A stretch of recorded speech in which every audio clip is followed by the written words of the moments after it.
Hello everyone, in this video we are going to see how to do shoulder external and internal range of motion MMT. Manual muscle testing अगर हमें shoulder external और internal का check करना है या किसी भी joint का अगर हम करते हैं तो हमें ये मालूम है कि सबसे पहले हम उसको क्या करेंगे, ग्रेड 3 चेक करेंगे। अगर पेशेंट ग्रेड 3 कर पा रहा है तो हम ग्रेड 4 और 5 की तरफ जाएंगे, लेकिन अगर पेशेंट ग्रेड 3 नहीं कर पा रहा है तो हम उसको ग्रेड 2 और 1 और 0 चेक करेंगे।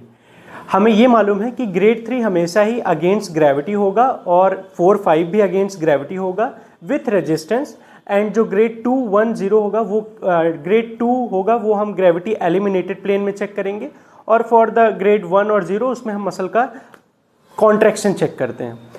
अब हम शोल्डर एक्सटर्नल जो हमारा मूवमेंट होता है, तो शोल्डर एक्सटर्नल कौन कौन सी मसल्स कराती हैं, तो वो आपकी कौन कौन सी मसल्स हैं, इंफ्रास्पाइनेटस हो गई, आपकी टेरिस मेजर हो गई, और भी बहुत सारी एसेसरी मसल्स मिल करके आपके शोल्डर एक्सटर्नल रेंज को कंप्लीट कराती हैं। शोल्डर एक्सटर्नल का जो टोटल रेंज होता है वो आपका कितना होता है, 90 डिग्री तक होता है। किसी में 80 मिलेगा आपको, किसी में 90 मिलेगा।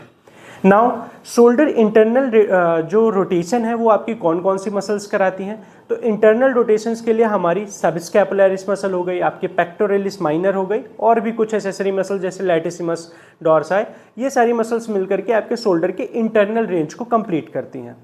शोल्डर इंटरनल रेंज जो आपका टोटल होता है वो अराउंड 0 to 60 और 70 डिग्री होता है। मोस्टली ज़्यादातर लोगों का 60 to 70 डिग्री में ही हमें देखने को मिलता है। जब आप इसको प्रैक्टिकल करने जाओगे तो आपके पास एक टॉवेल रोल का भी होना बहुत ज़रूरी है। टॉवेल रोल से आपके दो काम होंगे। आपको करना क्या है, जब आप पेशेंट को at the end of the couch और at the side of the couch जब रखोगे, उसके एल्बो को रखोगे, तो एल्बो के नीचे हमें से क्या करना है, हमें एक टॉवेल का रोल उसके एल्बो के नीचे रखना है। उससे क्या होगा, एक तो आपका जो शोल्डर है वो स्टेबलाइज होगा, जो दूसरा मेन रोल है टॉवेल का वो क्या क्रिएट करेगा, एक स्पेस क्रिएट करेगा आपके एंटीरियर टू द शोल्डर। क्योंकि जब हम प्रोन लेटते हैं तो क्या होगा, अगर हम टॉवेल नहीं रखेंगे तो आपके काउच से हेड क्या हो जाएगा, उसमें अप्रॉक्सीमेशन ज़्यादा हो जाएगा, तो कोई भी आपके पास स्पेस नहीं रहेगा जिससे कि आपका हेड प्रॉपरली एंटीरियर या पोस्टीरियर मूव करे। इसलिए हम टॉवेल को रखेंगे जिससे कि एक स्पेस क्रिएट हो, जिस आपका हेड जो है प्रॉपरली मूव करे एंटीरियर और पोस्टीरियर, तो आपको प्रॉपर तरीके से एक्सटर्नल और इंटरनल रेंज मिलेगा। नहीं तो अगर आप टॉवेल नहीं रखोगे तो वो आपको प्रॉपर रेंज प्रोवाइड नहीं कराएगा। शोल्डर एक्सटर्नल और इंटरनल रेंज चेक करने के लिए अगर आप ग्रेड 3, 4, 5 चेक कर रहे हो तो आपका पेशेंट का पोजीशन जो होगा वो प्रोन लाइंग पोजीशन होगा। उसका जो अपर लिम्ब है वो एज ऑफ द काउच होगा। Under the upper arm, under the arm आपको क्या रखना है, एक टॉवेल का रोल या फिर पिलो आप रख सकते हो, जिससे कि आपके शोल्डर की हेड, ह्यूमरल हेड को प्रॉपर स्पेस मिल जाए मूव करने के लिए, तो आपका प्रॉपर एक्सटर्नल और इंटरनल रेंज होगा। अब पेशेंट को आप सबसे पहले बताओगे कि कुछ इस तरीके से आपको मोशन करना है जो कि क्या है, एक्सटर्नल, और कुछ इस तरीके से मोशन करना है जो क्या है, इंटरनल। तो अगर आप इस मोशन में कर रहे हो तो ये ग्रेड 3 है। Now ask patient to do a motion, shoulder external range करना, तो ये आपका ग्रेड 3 शोल्डर एक्सटर्नल है। नाउ डू इंटरनल, तो ये ग्रेड 3 इंटरनल है, शोल्डर इंटरनल रेंज।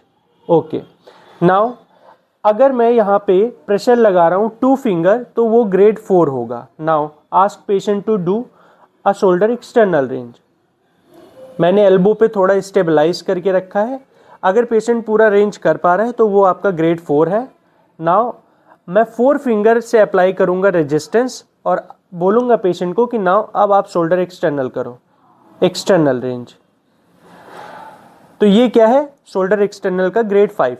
नाउ हम शोल्डर इंटरनल का ग्रेड 4 और 5 चेक करेंगे। तो उसके लिए हमें कुछ इस तरीके से प्लेस करना है अपने हैंड को, और यहाँ से मैं 2 फिंगर अप्लाई करूँगा और पेशेंट को बोलूँगा कि नाउ आप ग्रेड 4 के लिए शोल्डर इंटरनल रेंज करो। अगर पेशेंट पूरी तरीके से कर पा रहा है तो वो आपका ग्रेड 4 है। नाउ फ्रॉम द 4 फिंगर्स मैं प्रेशर अप्लाई करूँगा और आस्क करूँगा पेशेंट को कि शोल्डर इंटरनल रेंज करे। तो पेशेंट ये कर पा रहे हैं तो उसका इंटरनल रेंज का ग्रेड 4 और 5 है। अब हम देखेंगे ग्रेड 2, 1 कैसे चेक करेंगे। शोल्डर एक्सटर्नल और इंटरनल की ग्रेड 2 को चेक करने के लिए पेशेंट सिटिंग पोजीशन में रहेगा और जो एल्बो है वो 90 डिग्री फ्लेक्स रहेगा अब चाहे तो यहाँ पे थेरेपिस्ट एल्बो के नीचे यहाँ पे सपोर्ट दे शोल्डर एक्सटर्नल इंटरनल करते वक्त, या तो आप पेशेंट के हैंड को एल्बो के नीचे ऐसे प्लेस करा दोगे। अब पेशेंट को बताओगे कि कुछ इस तरीके से और कुछ इस तरीके से आपको मोशन करना है, तो ये जो मोशन होगा वो आपका क्या है, शोल्डर एक्सटर्नल रेंज। तो अब अपने पेशेंट को आप बोलोगे कि ये एलिमिनेटेड प्लेन में आप शोल्डर का एक्सटर्नल रेंज करिए। तो अगर पेशेंट ये रेंज पूरी कर पा रहा है तो क्या है, ग्रेड 2 पेशेंट का अवेलेबल है। Now ask patient to do a shoulder internal, अंदर की तरफ अपने हाथ को ले जाओ। हाँ, तो ये आपका क्या है, शोल्डर इंटरनल रेंज पेशेंट पूरी तरीके से कर पा रहा है। अब यहीं पे अगर हमें ग्रेड 1 को चेक करना है, तो ग्रेड 1 क्या होता है, फ्लिकर ऑफ कॉन्ट्रैक्शन मसल का। तो अगर आपको एक्सटर्नल चेक करना है तो एक्सटर्नल आपकी कौन सी मसल कराती है, इंफ्रास्पाइनेटस।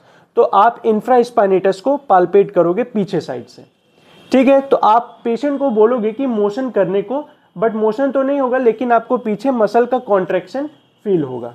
तो ऐसे आप ग्रेड 1 चेक कर सकते हो किसका, शोल्डर एक्सटर्नल का। नाउ शोल्डर इंटरनल रेंज, तो वो कौन कराती है, आपकी सब स्कैपुलर, जो कि आपको एक्सिला के जस्ट नीचे below the side of scapula मिलेगी। तो उसको आपको पाल्पेट करना है, वो भी आपकी पोस्टीरियर साइड से पाल्पेट होगी। और आप पेशेंट को बोलोगे इंटरनल रेंज करने को, तो आपको वहाँ पे फ्लिकर ऑफ कॉन्ट्रैक्शन मसल में फील होगा। और ग्रेड 0 में दोनों में ही, एक्सटर्नल और इंटरनल में, आप जब पाल्पेट करने की कोशिश करोगे तो आपको कोई भी फ्लिकर ऑफ कॉन्ट्रैक्शन फील नहीं होगा।